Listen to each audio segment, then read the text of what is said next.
Why would you betray Arthur and risk betraying everything else? I can give you reasons, she said. I can tell you that you're right. I knew exactly how court politics work and how little chivalry and love really amount to in the real world.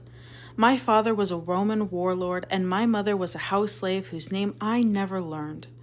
I was made a ward of King Leodogrange when I was 3 years old, and when it was clear that the last of the Romans had passed from Britain, he gave me to Arthur in exchange for an alliance because it was more advantageous than giving up a piece of land.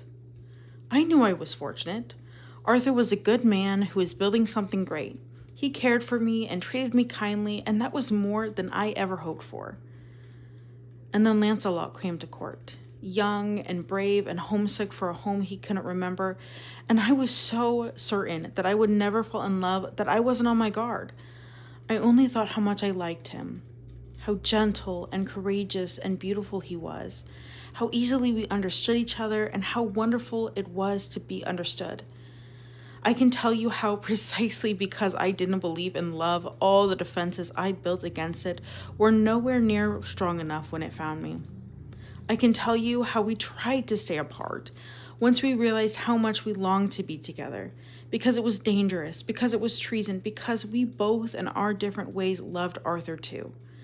I can tell you that the trouble with trying not to do something is that it requires you to succeed every moment of every day, and it only takes a moment to fail. And I can tell you how 8 long years after we first met, he saved my life one too many times.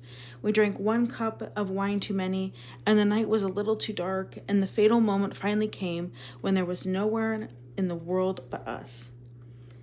But these are all reasons, not excuses. I knew better.